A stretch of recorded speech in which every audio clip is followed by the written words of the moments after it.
하나님께서 우리에게 주시는 말씀은 전도서 1장 1절에서 11절 가운데 1절과 2절만 제가 봉독해 드리도록 하겠습니다.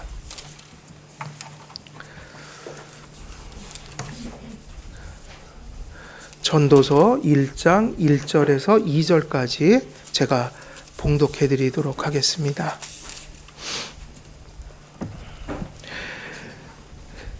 다윗의 아들 예루살렘 왕 전도자의 말씀이라. 전도자가 이르되 헛되고 헛되며 헛되고 헛되니 모든 것이 헛되도다. 아멘. 오늘 날씨가 좀 어중간해서 예배 드리시다가 혹시 너무 춥거나 그럼 또 말씀해 주셔요, 뒤에. 그러면 또 에어컨 끄거나 또 해드릴게요. 우리가 지금 전도서 말씀 들어갔는데, 지난 시간에 우리가 말씀 전한 건 1절 전했습니다. 그래서 이 전도서의 저자에 대해서 말씀을 드렸고요. 전도서를 우리가 사실은 목사님들, 신학자들 사이에도 6명, 주석 6개를 보면 거기서 4, 5가지가 다 틀린 얘기들을 하거든요. 그런데 중요한 게 틀린 게 그렇게 또 문제가 될 건 없어요. 하나님 말씀을 지난번에 강조한 것처럼 통일성을 가지고 하나님의 영감받은 말씀을 가지고 전체의 조화를, 맥락을 잃지 않고 해석을 하면 좀 달라도 그게 서로 보충하는 설명이 될 수도 있고, 서로가 서로를 더욱더 풍성하게 해주는, 그러니까 성경은 꼭 하나만 얘기하는 건 아니잖아요. 그 속에 그 하나의 진리도 이런 측면에서 강조가 될 수도 있고, 그래서 전제가 바른 신학을 가지고 해석을 한 분들은 아무 문제가 없는데, 그 다르다라는 게 만약에 성경을 오류가 있는 책으로 보거나 성경 전체의 맥락을 떠나서 전도서 하나만 무인도처럼 딱 띄어갖고 막 설명을 해버리면 답이 안 나와서 그 다르다라는 게 오류가 돼버리는 거예요. 근데 오늘날 복음주의자들, 구약학 신학자들은 그런 주석을 많이 써요. 그래서 보다가 황당할 때가 많은 거예요, 제가. 전도서 한참 주석해놓고 이건 전도자가 틀린 얘기를 한 거다. 그 신학적인 관점에서 주석가가 얼마나 오만한지 몰라요. 내가 바로잡아 줄게. 그래서 예수님 관점으로 보면 내가 볼 때 이 전도서 말씀은 이렇게 바로잡아서 해석해야 돼. 이런 식으로 설교를 하는 거예요. 왜 그럴까요? 성경 전체를 영감받고 통일된 책으로 보지 않기 때문에 그런 소리를 하는 거예요.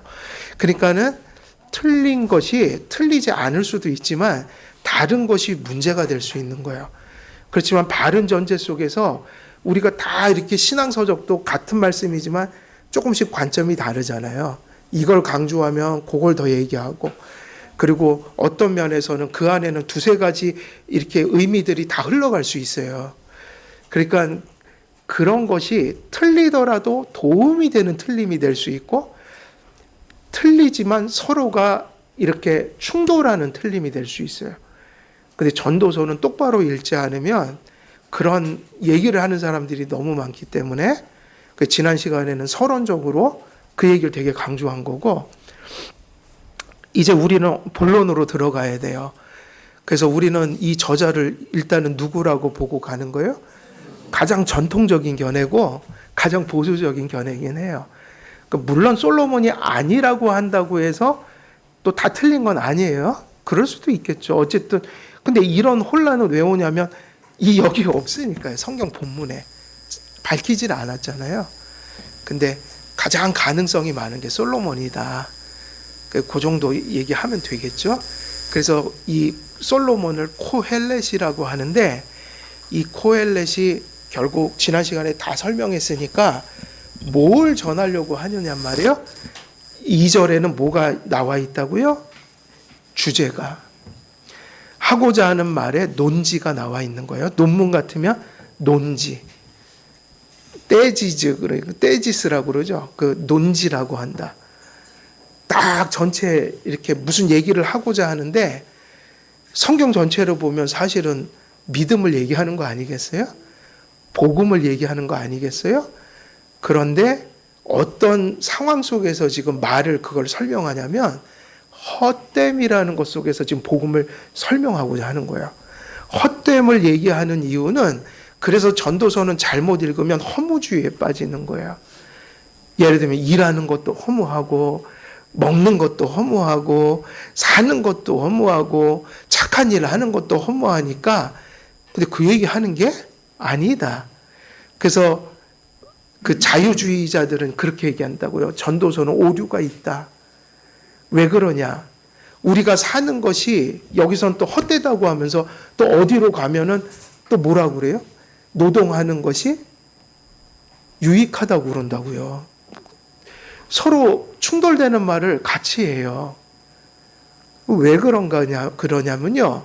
노동하는 것 자체의 헛됨을 얘기하고 있는 게 아니니까 그런 거예요.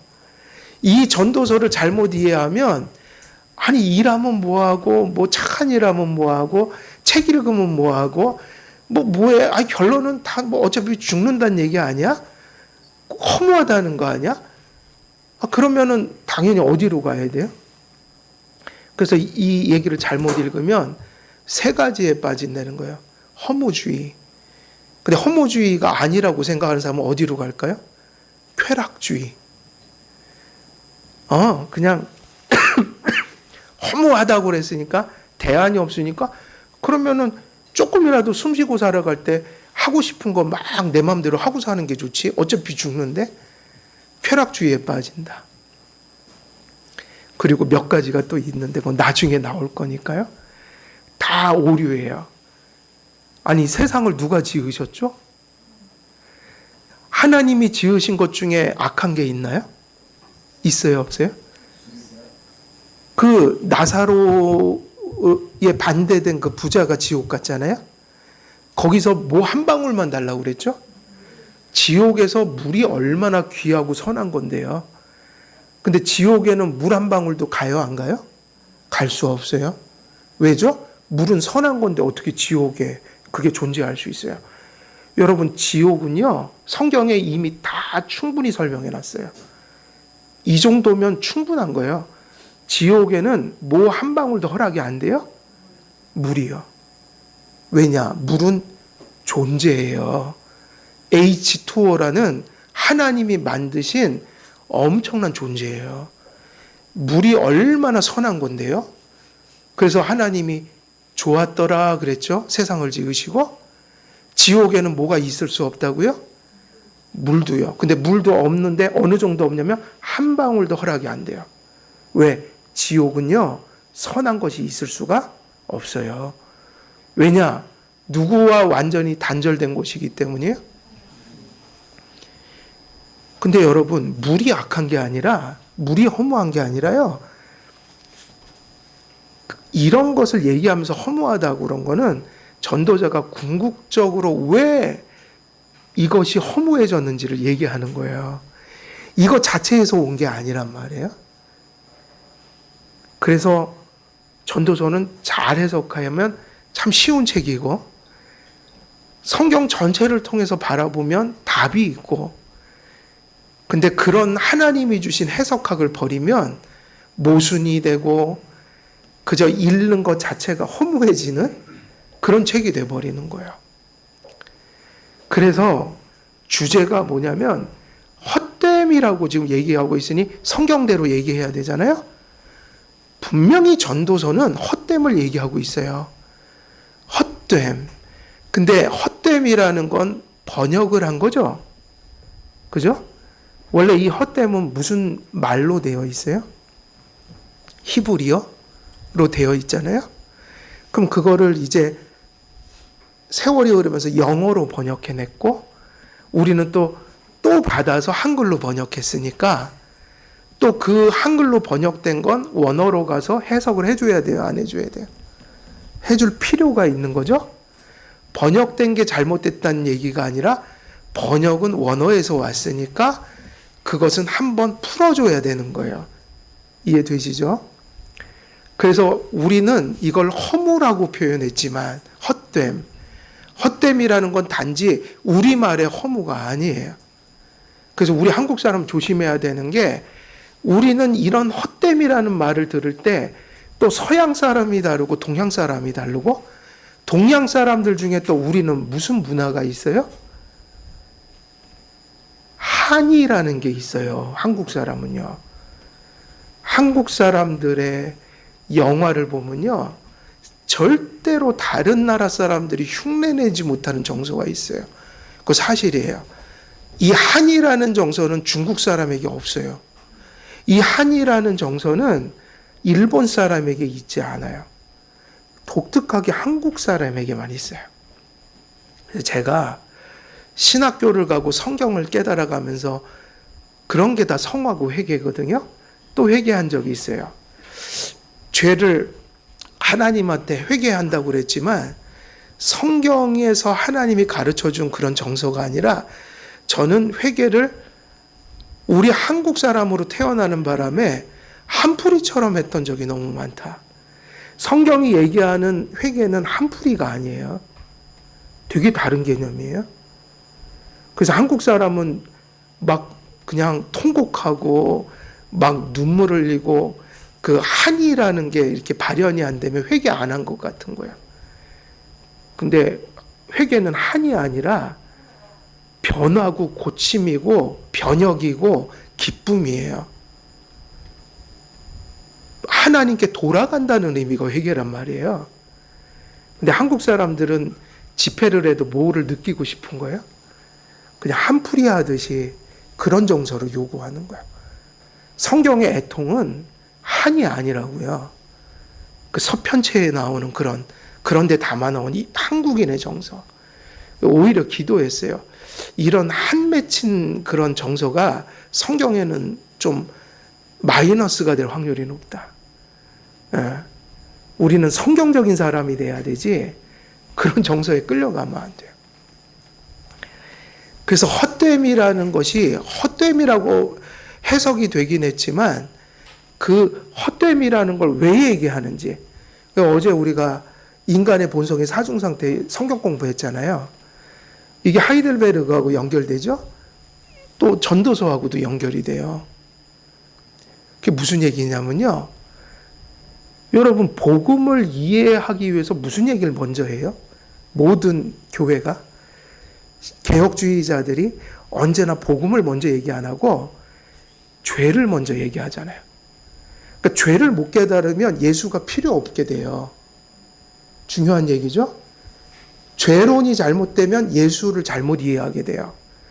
그래서 우리가 전도할 때 누군가 기독교인이 되고 그가 예수를 받아들였다는 이유는, 그 의미는 그 사람이 하나님 앞에서 성경이 얘기하는 뭐를 깨달았다는 거죠? 자기 안에서. 근데 이게 되게 중요한 게요, 죄라는 것은 세상 사람도 다 알아요, 몰라요?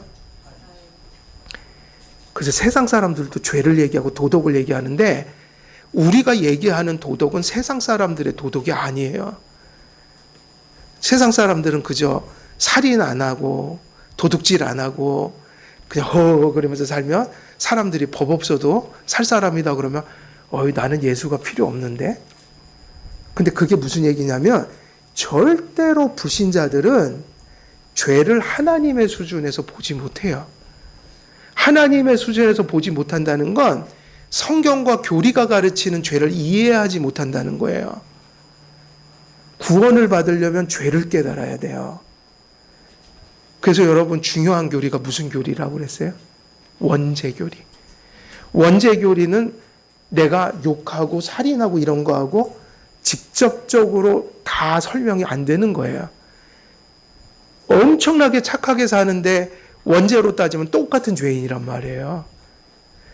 발현이 안 됐지? 살인하고 간음하고 또 세상에서 저렇게 막 학살하고 이런 거 있죠? 그 캄보디아에 그 누굽니까? 캄보디아에 있죠?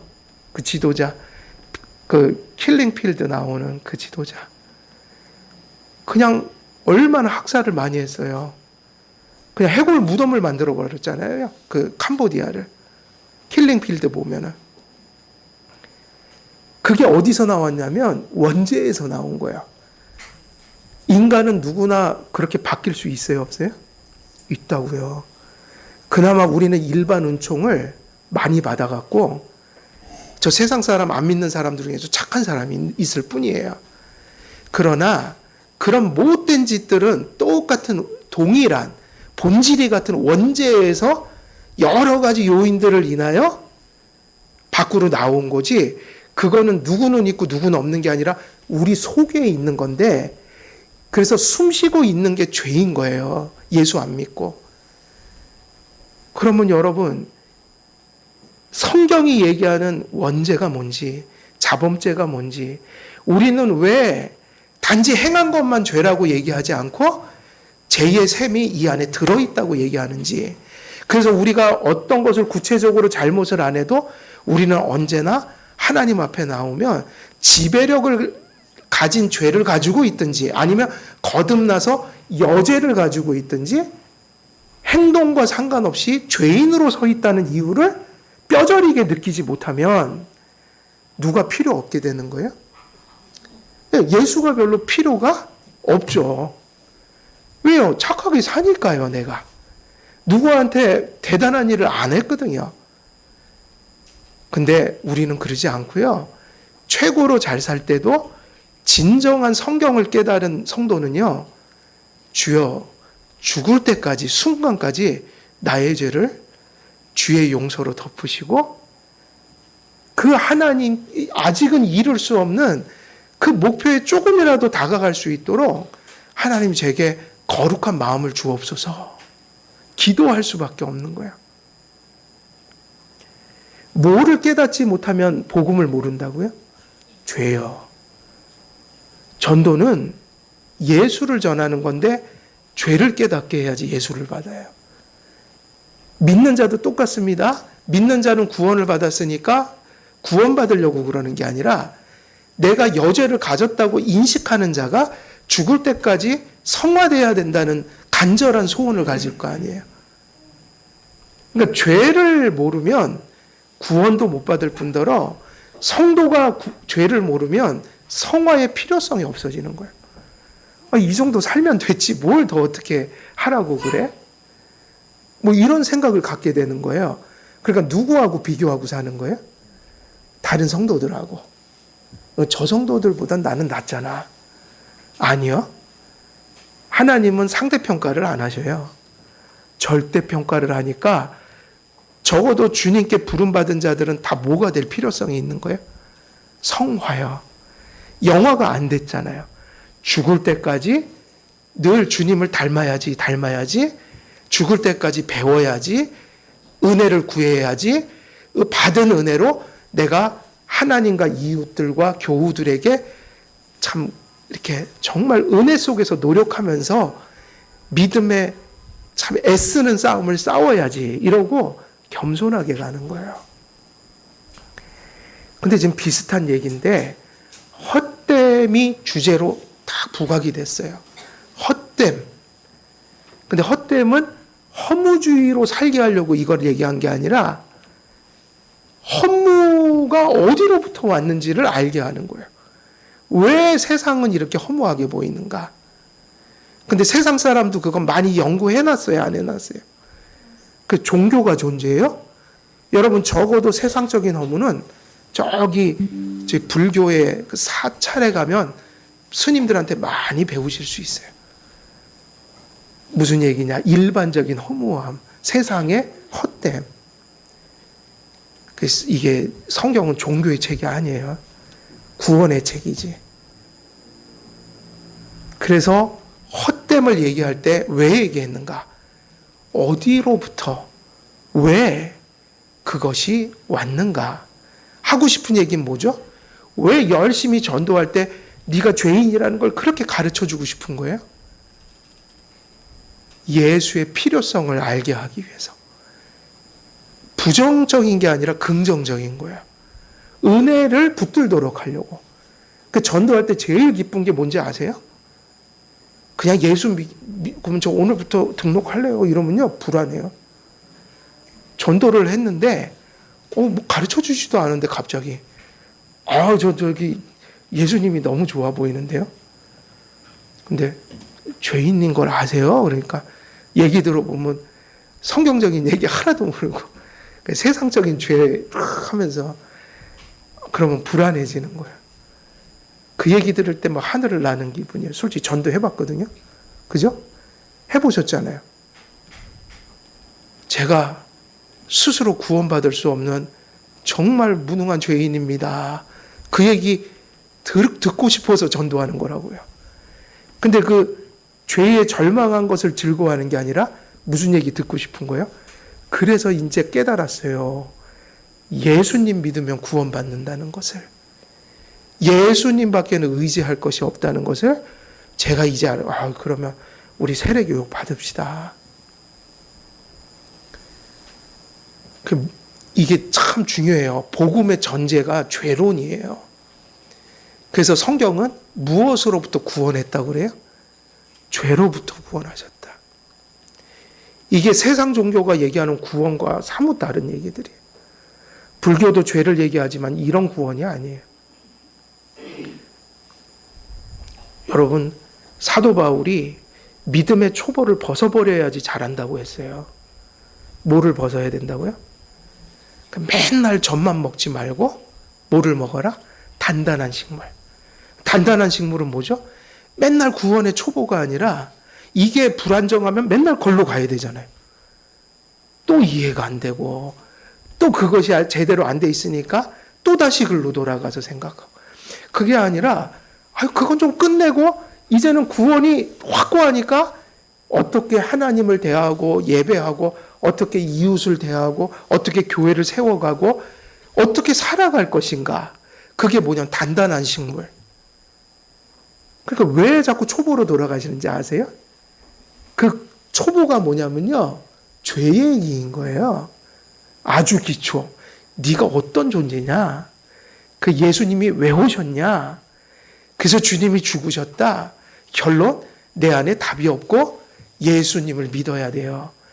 그리고 용서 안에서 한 발 한 발 우리가 갈 길은 율법이 가르치는 하나님의 그 표대, 성화, 성도의 생활의 기준, 이제 그것을 조금이라도 더 구현하면서 사는 겁니다. 근데 완전하지 못하니까 죽을 때까지 배우고 용서받고 애쓰면서 소위 말하면 하나님의 전신갑주를 입고 씨름하면서 사는 것입니다. 이게 초보거든요. 근데 죄로부터 이게 분명하게 교리적으로 인식이 안 되면 매일 그 초보에서 문제가 일어난다고요. 구원이 이해가 안 되는 거예요. 그러니까 맨날 구원 그 초보에 머물러 있으니까 사는 것은 얘기가 안 되는 거예요. 우리는요, 칭의로 따지면 이제 그 얘기는 그만하시는 거예요. 단번에 끝냈잖아요? 그럼 우리 고민은 죽을 때까지 뭐로 다 점철되어 있는 거예요? 어떻게 예배하고, 어떻게 살고, 하나님을 매일매일 어떻게 대하고, 우리 이웃들을 어떻게 대하면서 살 것인가. 이게 우리의 남은 고민인 거지, 믿음의 초보로 계속 돌아가면 사는 문제가 맨날 정체된다고요. 그래서 지금 전도자는, 코엘렛은 사실은 이 말씀은요, 상당히 궁극적이고 본질적이고 그리고 단지 그리스도인의 문제가 아니라 어떻게 보면 진짜 전도하는 말 같은 거예요. 불신자들에게도 말을 걸어가는 거예요. 너희들이 생각하는 허물은 뭐니? 너희들이 생각하는 행복은 뭐니? 거기서부터 시작하고 있다. 가장 근원으로 들어가서 얘기하는데 그 화두가 뭐냐면요. 이 헛됨이에요. 근데 중요한 얘기. 헛됨을 위해서 얘기하는 게 아니라 어떻게 헛됨을 극복할 것이냐. 그래서 그런 거 잘 잡고 가셔야지 헷갈리지가 않는 거예요. 그래서 이 코헬렛은 어디로 들어가냐면요. 가장 인생에 추하고 힘들고 허무하고 일시적이고 그리고 가장 치열한 현실의 한가운데로 데려가서 거기서 질문을 시작해서 끌어 나오는 거예요. 그러면 과정 속에서 모순된 얘기를 할까요? 안 할까요? 하죠? 이 얘기를 하겠죠. 예를 들어두면 헷갈리지 말려고 제가 미리 답을 자꾸 알려드리는 거예요. 이런 얘기예요. 노동을 하는 게 분명히 여기서는 헛되다고 했어요, 안 했어요? 했어요. 근데 다른 데 가서는 또 뭐라고 그래요? 유익이 있다고 그랬죠? 그러면 도대체 노동은 헛된 거예요? 유익한 거예요? 그래서 이게 세상 사람 수준이라고요. 아예 그냥 헛되다고 다 내팽개치든지 아니면 또 현실주의자가 돼갖고 하나님이고 뭐고 돈만 버는데 막 신경 쓰고 이러는 거예요. 현실주의자. 성경은 그 두 가지를 허락하지 않아요. 무슨 얘기죠? 노동에 허무도 있다. 그런데 그게 노동에서 온 줄 아냐? 아니. 하나님은 노동을 명령하셨어. 이 얘기예요. 창세기 할 때 다 배웠잖아요. 노동을 누가 명령하셨다고요? 그래서 저는 세상이 사라질 때까지 요즘에 이제 막 노동 문제가 일어나잖아요. AI 때문에. 저는 노동이 안 없어질 거라고 생각해요. 노동의 형태가 바뀔 거예요. AI를 운영하면서 나오는 새로운 직업이 저는 만들어질 거라고 생각해요. 지금 당장은 해고를 받는 분들이 많지만 또 어떤 직종은요, 지금 보니까 AI 때문에 늘어나는 직종도 지금도 있어요. 생명공학은 늘어나고 있대요. 취업 수가. 그래서 뭐 여러 가지 설들이 있으나 저는 믿어요. 노동은 창조 질서라서 없어질 수 없어요. 노동이 잘못된 게 아니다. 노동은 선하게 지으셨다. 그러면 노동 자체의 문제가 아니라 가장 중요한 건 뭐냐면 하나님이 없는 거예요. 노동 속에. 지금도 우리는 이걸 잘 분별해야 돼요.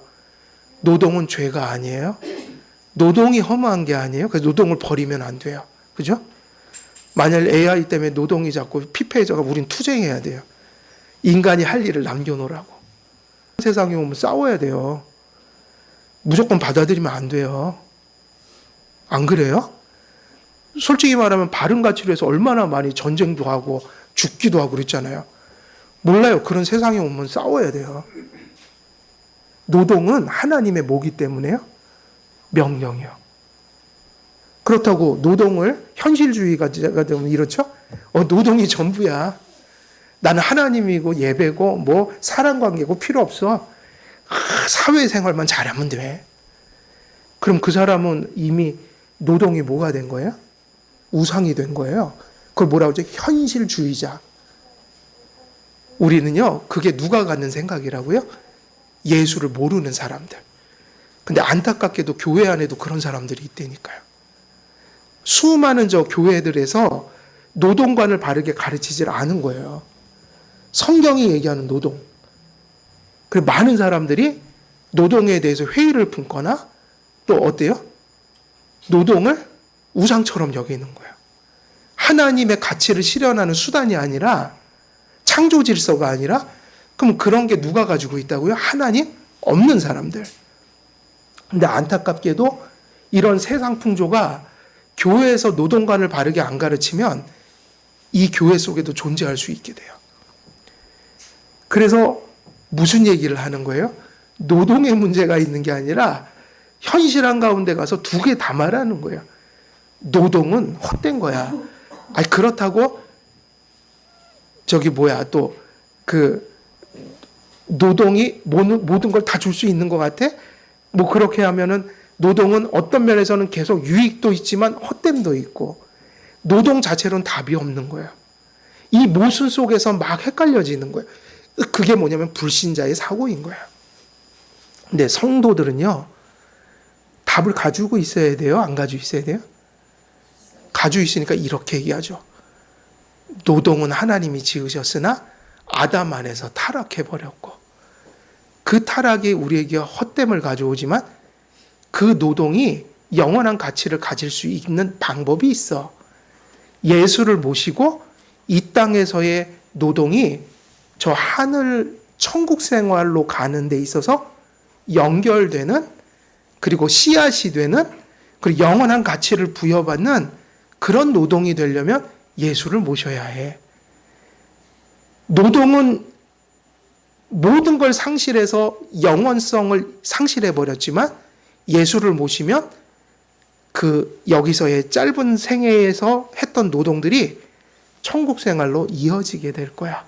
의미 없는 게 아니라 여기서 산 삶이 어디로 이어진다고요? 저 완전한 가치로 영원성을 회복하는 날이 있을 거야. 그래서 우리는 예수님 믿고 노동을 버리거나 노동을 우상시하지 않고 주님의 뜻을 따라 열심히 삽니다. 그러면 그 가치에 무슨 가치가 들어가는 거예요? 영원한 가치와 의미가 우리 노동 속에 스며들게 되는 거예요. 그래서 주님이 기도할 때 일용할 양식조차도 거룩한 거라고 그랬어요. 성도들이 먹는 한 끼 한 끼가 그렇게 해서 살았던 하나님 앞에의 삶이 어디로 끝나는 게 아니라 이어지기 때문이에요. 천국으로요. 한 번 죽지만 죽는 게 아니다. 부활의 신앙을 가지고 있다.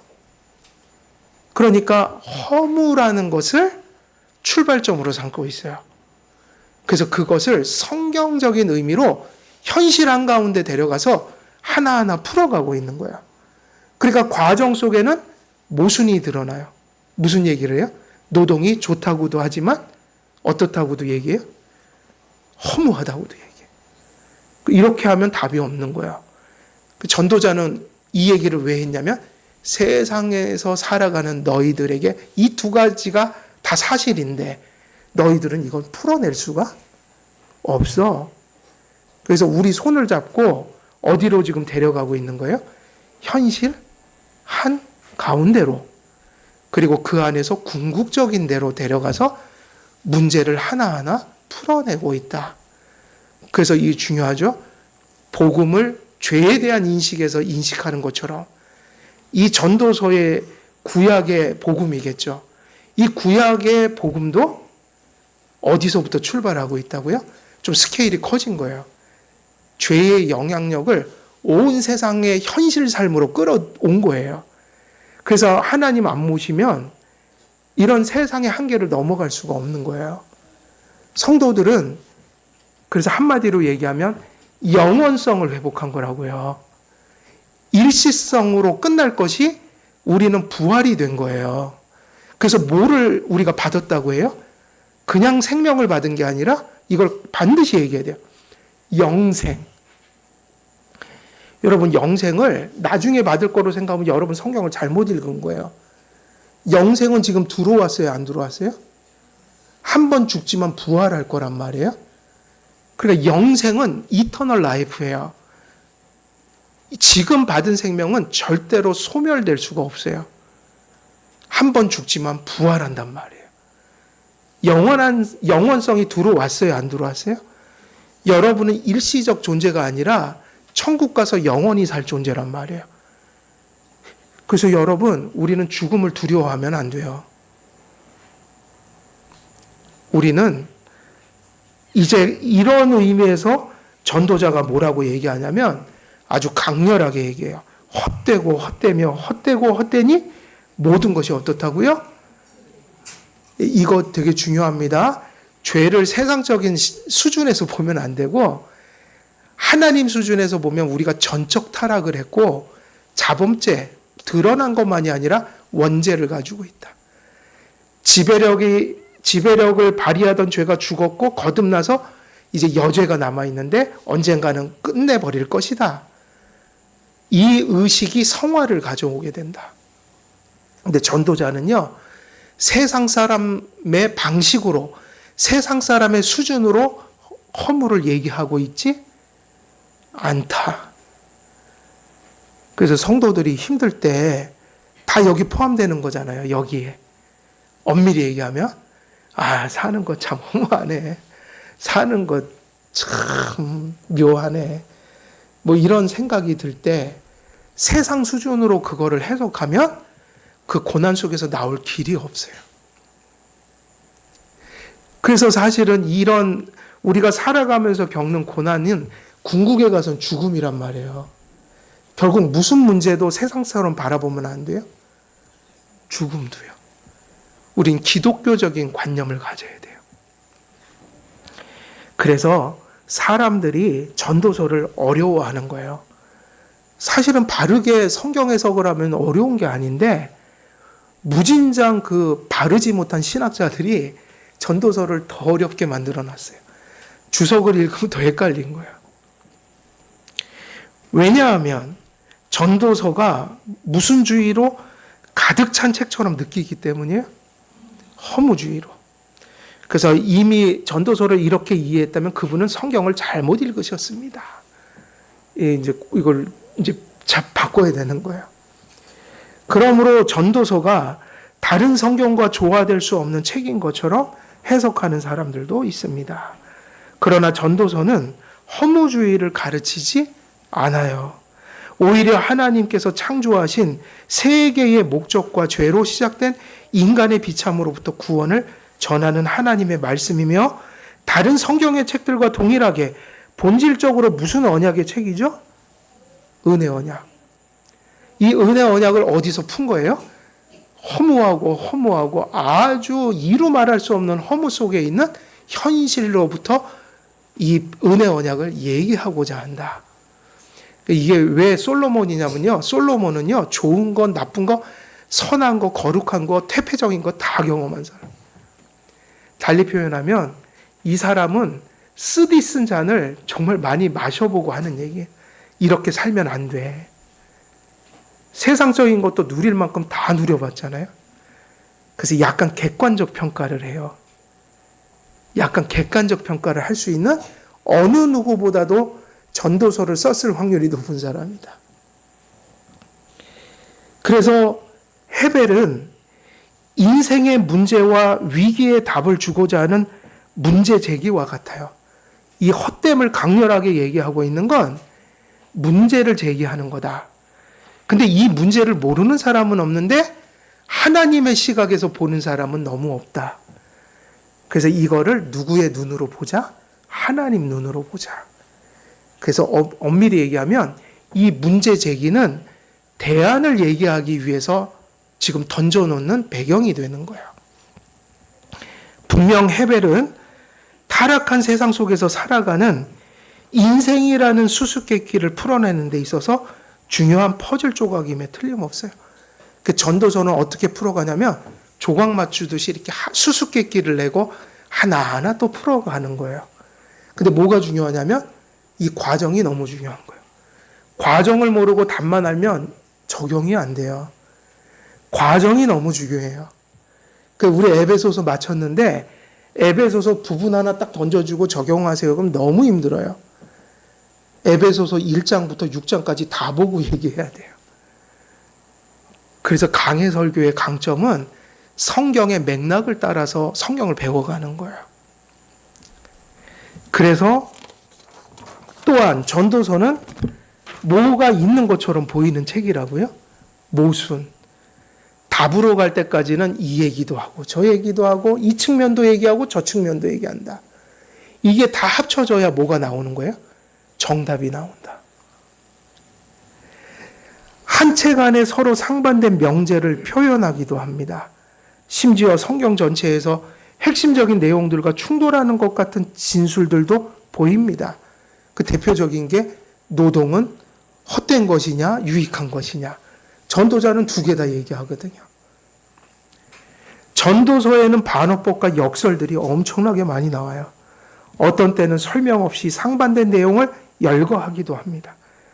그리고 그 상반된 내용 사이에 설명에 뭐가 존재하냐면 설명 없이 결론 내기 전까지 진공 상태를 만들어버리기도 해요. 예를 들면 코엘렛은 삶의 무의미를 얘기하다가 인생의 선함을 얘기하기도 한다. 모순처럼 여겨지는 진술들은 코엘렛의 의도 속에서 제시된 것이라고 보아야 합니다. 왜 코엘렛은 이와 같은 표현법을 사용하는 걸까요?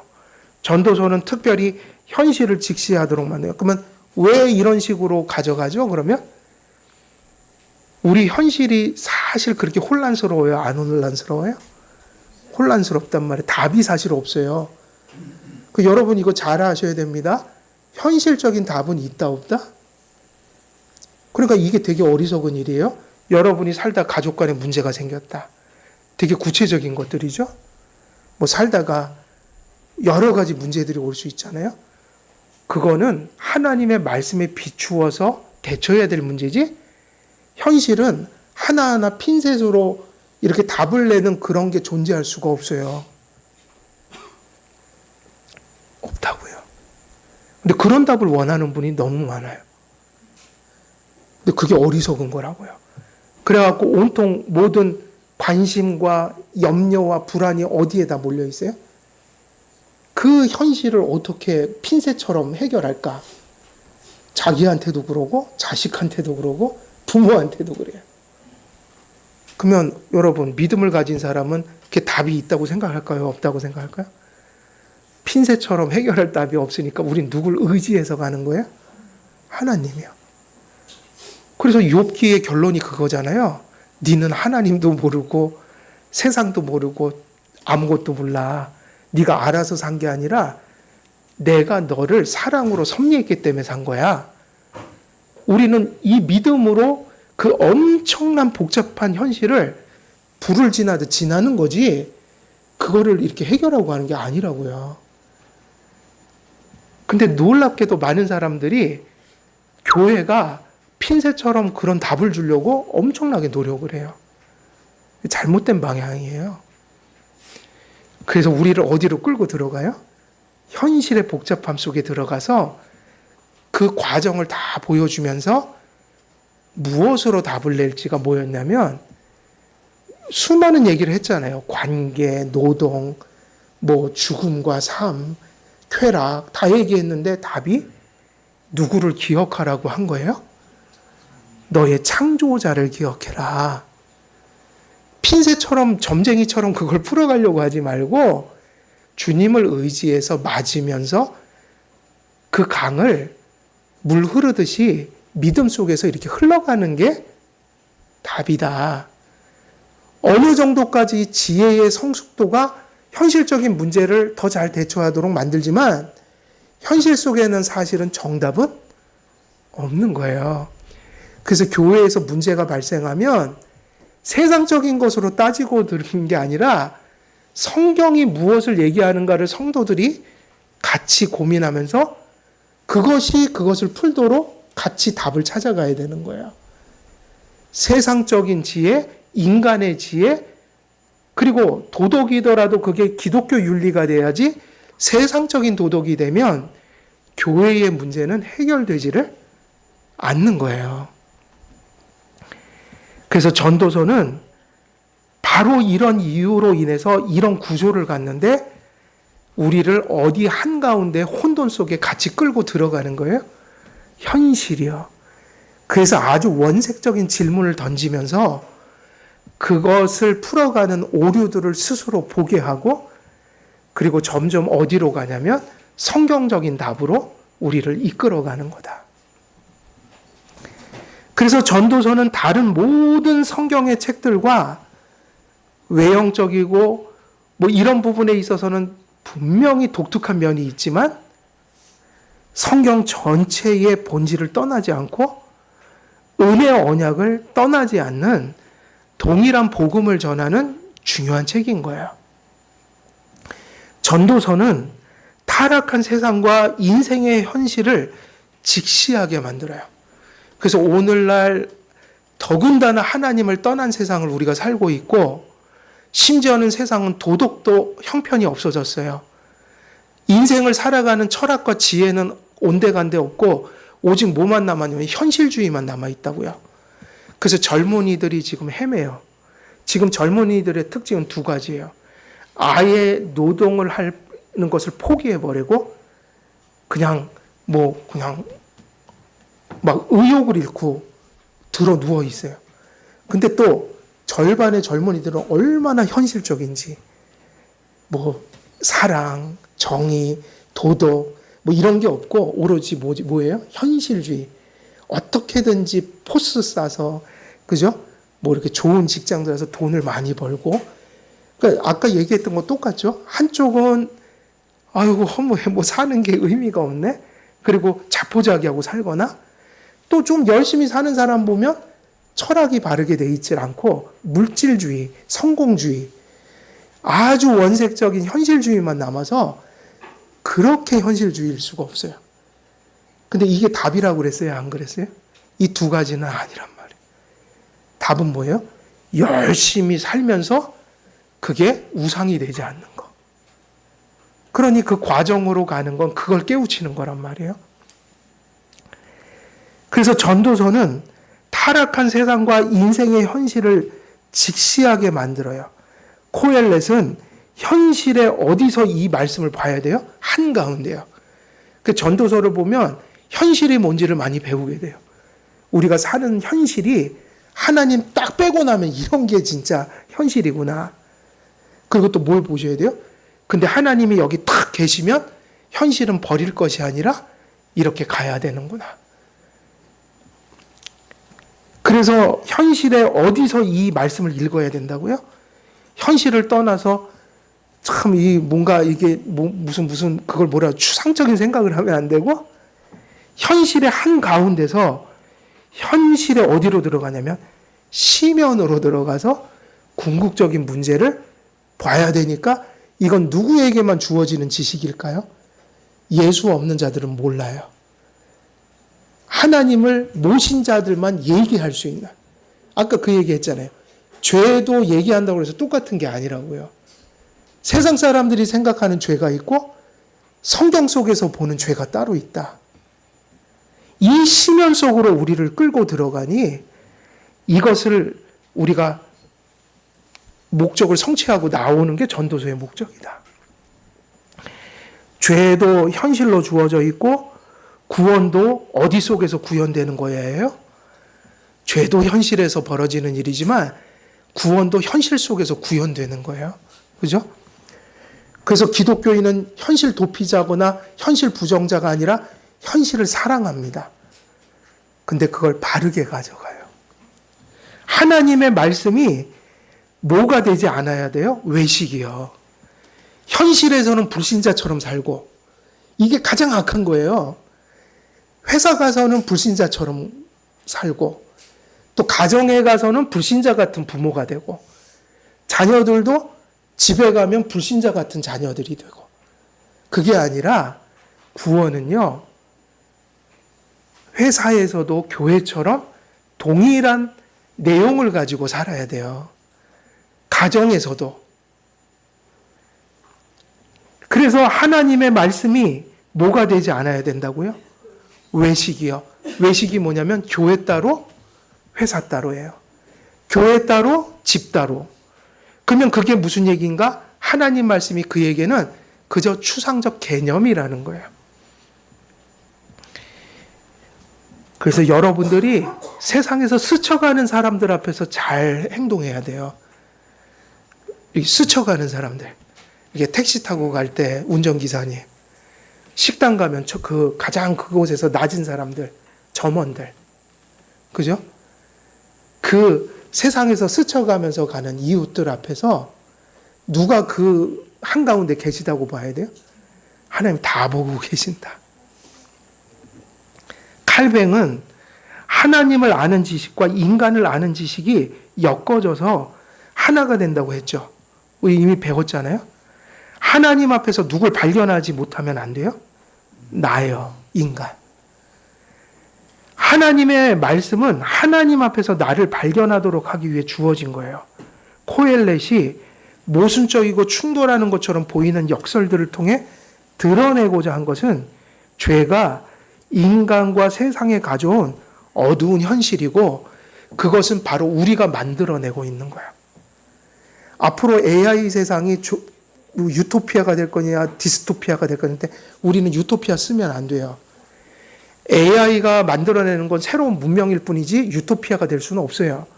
그것이 가져오는 문제가 또 생기니까요. 언제나 그랬잖아요. 그러니까 유토피아는 천국이 될까요? 그러니까 우린 그걸 쓰면 안 되고요. 디스토피아 쓰는데 디스토피아가 될 거냐 말 거냐는 또 인간에게 달린 거예요.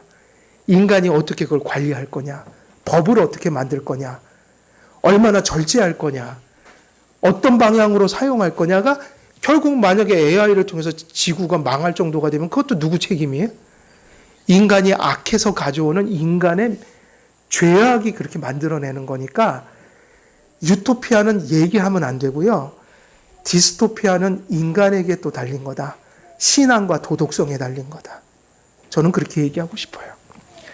코엘렛이 세상과 인생을 긍정하는 동시에 부정해야 하는 이유들을 우리는 이후에 배우게 될 것이에요. 이걸 배워나가는 게 전도서를 배우는 거예요. 왜 어쩔 땐 부정적으로 얘기하는가? 왜 어쩔 때는 희망적으로 얘기하는가? 이것은 전도서를 다 보고 나서 이제 우리가 결론 지을 수 있는 거예요. 그런 면에서 전도서는 은혜 언약이라는 본질을 전하는 다른 모든 성경 전체 안에 통일된 책이에요. 그래서 여러분의 관점도 우리가 이런 지혜가 얼마나 큰 건지 몰라요. 인생에는 다 단편의 어둠과 빛이 있죠. 좋은 면도 있고 나쁜 면도 있고 뭐 역경도 있고 순경도 있잖아요. 단지 나쁜 것, 단지 좋은 것 이러면요. 보통 사람들은 절망에 빠지거나 뭐에 빠질까요? 교만함에 빠져 살아요. 그러니까 언제나 교만하지 않으면 뭐 하게 되는 거예요? 절망. 또 절망 안 할 때는 또 어떻게 돼 있어요? 그 사람이? 교만해져 있어요. 근데 인생은 그렇게 살면 안 되고요. 좋은 것과 역경과 순경이 그렇게 중요하지 않아요. 답은 거기에 있지 않다. 그래서 역경과 순경을 건강하게 받아들이는 그거를 받아들일 수 있는 바탕이 복음이다. 그래서 전도서는 은혜 언약을 이렇게 말하면 좋아요. 매우 독특한 방식으로 전하고 있다. 수수께끼처럼 퍼즐 맞추기처럼 전하고 있어요. 흐트러뜨려 놓고 맞춰가고 있어요. 왜? 다시 똑바로 직시하게 만들려고요. 그래서 전도서는 은혜 언약을 전하되 일시적이고 부조리하고 무의미한 인생과 세상이라는 현실로부터 전해요. 그래서 주석가들 얘기를 이렇게 다 요약해 보면 이 헛됨은 세 가지 개념이 나와요. 하나는 뭐냐? 뭐일까요? 가장 중요한 개념은 허무로 느끼는 그런 개념이 있죠. 그리고 두 번째는 뭐냐면 이거는 도덕적으로 신앙적으로 부조리한 거, 그릇된 거예요. 그러니까 헛되다는 건 세상이 너무 악하다라는 탄식이에요. 앞에선 뭐였죠? 허무하다. 그리고 두 번째는 뭐죠? 부조리. 너무 악해. 그리고 가장 이게 본질인데 그 모든 것을 포괄하는 개념이에요. 도덕적인 거, 신앙적인 거, 물리적인 거. 그걸 뭐라고 하는가? 일시성이다. 이 일시성은 시간적인 일시성이 아니라 왜 그런 거 있죠? 무의미하고 의미 없어서 영원한 가치를 갖지 못한 거. 가치 있죠? 가치. 가치 판단. 영원한 가치를 상실해 버렸다. 그 모든 게 무슨 가치만 다 가져요? 일시적이고 그러니까 무의미해요. 아무리 좋아도 무의미해져요. 여러분 이 세상에서 가장 소중한 건 뭐예요? 이웃도 누구처럼 사랑하라고 그랬어요? 자신처럼. 그러니까 여러분 가장 소중한 게 누구죠? 이건 나쁜 이기심이 아니에요? 바로 나다. 내가 제일 좋은데 이 세상에서 제일 좋은 게 허무하고 부조리하고 그리고 일시성이 돼버린 거예요. 우리가 하나님 딱 모시지 않으면 여기서 끝나는 거예요. 우리 모두가 언젠가는 죽는다. 그러면 얼마나 허무해요. 성경은 아니라고 얘기해요. 그거 원래 그렇지 않았다. 하나님이 떠나가면서 생긴 거야. 그래 누구를 모셔라? 하나님을 모시라. 그러면 다시 영원한 가치를 얻게 될 거야. 영원성. 그러면 다 신나요. 공부하는 것도 신나고 일하는 것도 신나고 고난받는 것도 의미가 있고. 왜? 우리에겐 끝이 아니니까요. 영생을 받았으니까요. 자꾸 결론을 자꾸 얘기를 하게 되는데 헷갈리지 마시라고요. 그래서 오늘은 여기까지 말씀을 드릴게요. 그래서 요약하면 또 시간이 많이 걸려서 여기까지 말씀드렸는데 무슨 얘기 했는지 논지가 전달됐죠? 예. 오늘 여기까지 전하겠습니다. 기도하겠습니다. 살아계신 하나님 아버지, 우리를 창조하셨고 또 창조하셨지만 아담 안에서 죄인이 되어 또 이 세상을 살아갑니다. 한없는 사랑을 받아서 예수님을 믿고 영생을 얻었지만 여전히 어둠이 있는 세상 속에서 잠시 또 저희들은 살아가야 합니다. 이런 세상 속에서, 현실 속에서 우리가 헤매이지 않도록 믿음의 초보를 벗어나 주님 앞에 단단한 식물을 먹고 마시며 주님 앞에 가치 있는 삶을, 또 감사하는 삶을, 주님 보시기에 아름다운 삶을 살아갈 수 있도록 우리에게 복음의 진리를 세상의 그 헛됨 속에서 발견하게 하시고, 또 주께서 그리스도를 통해 우리에게 주신 그 놀라운 복음의 영원성, 그 가치를 붙들고 우리가 이 땅을 떠나가기 전까지 너무나 행복하고 감사하고 또 주님 앞에 영광이 되는 그런 삶 살아가는데, 이 전도서가 우리들의 삶의 토대가 될 수 있도록 아버지 하나님 함께해 주옵소서. 감사드리오며 우리 주 예수 그리스도의 이름으로 기도드리옵나이다. 아멘.